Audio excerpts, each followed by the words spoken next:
The phone rang the next morning. I hadn't even opened the blinds. The room was still draped in the soft, grey light of early morning, where time seems to pause, unsure of itself. I picked up without checking the caller. His voice came through. Her brother. Casual, almost too casual, he said. How was the whiskey?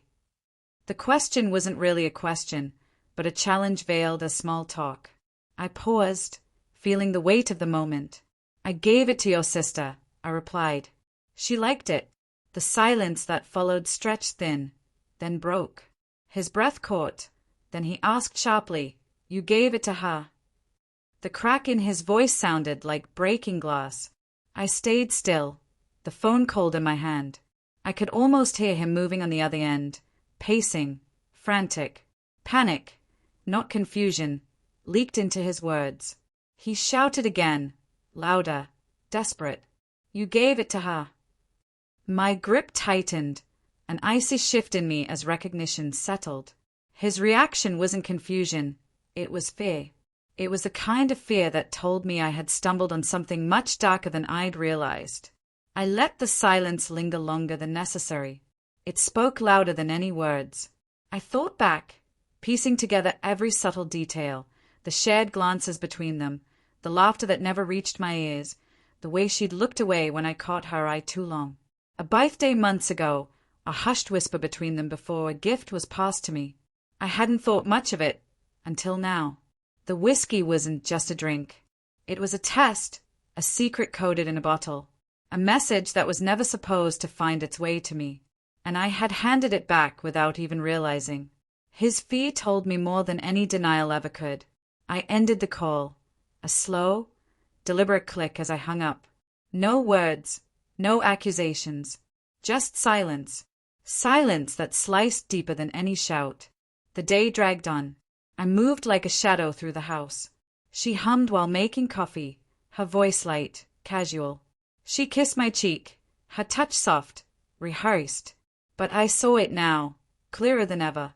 Her phone lay on the counter, the lock screen lighting up for a split second before she swiped it away too quickly. I didn't react. Not yet. I smiled, poured my coffee, and asked her about her day. Later, when she showered, I moved quietly through her things. I wasn't searching for something obvious. I was looking for what wasn't there. For things hidden, overlooked. I requested old phone records from the carrier. I ordered a DNA test under the guise of a health checkup. I studied credit card statements, noting the little things, the gaps, the unexplained absences. Every detail was a piece, and I pulled them all together, thread by thread. Nights felt longer. I lay awake while she slept, watching the steady rise and fall of her chest, wondering how many lies were woven into that rhythm. The whiskey was still on my mind. Why the whiskey? Why from him? It wasn't about the gift. It was about a shared intimacy I hadn't known existed between them. I didn't lose control. I didn't shout. I planned. Because truth is a weapon, and timing is what sharpens its edge. 2 weeks later, the DNA test arrived. I opened the envelope in the study, alone. My hands were steady, my pulse unknowingly calm. Not a match. Not my child. The words didn't shout at me. They whispered. And whispers are far more dangerous. They burrow deep, cold, and unshakable. I folded the paper slowly, placed it back into the envelope, and sealed it. That night at dinner, I slid the envelope across the table to her. No words, no accusations, just the envelope. She frowned in confusion, then opened it. The color drained from her face as her eyes raced over the results. She shook her head, her lips trembling as she tried to explain. But the words fell apart before they even left her mouth. I watched her, silent, detached. I was beyond her words. The whiskey, the panic in her brother's voice, the child, everything clicked into place. And I felt nothing. No anger, no betrayal, just a stillness. I calmly asked one question. How long? Her mouth opened, then closed. Words tumbled out, excuses, pleas, denials. But they were hollow. She reached out across the table, but I didn't move. My stillness spoke louder than her desperation. "I loved you," she sobbed, reaching for me. I studied her, detached, like a scientist observing a specimen. Her phone buzzed on the table. His name lit up the screen. She froze. I picked up the phone, turned it toward her, and slid it back to her, mirroring what I'd done with the envelope.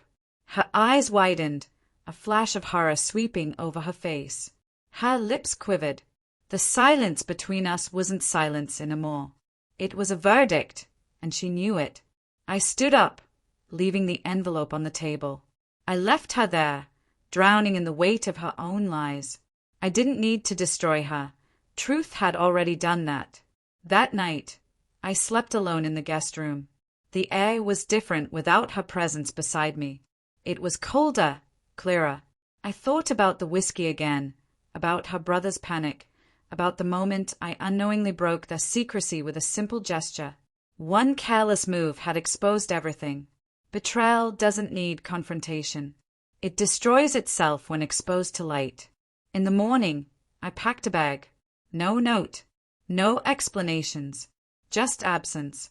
Because sometimes the most brutal revenge isn't fire or fury. It's emptiness, a void they can never fill. As I closed the door behind me, I felt nothing, no sorrow, no regret, only clarity. And clarity is colder than love.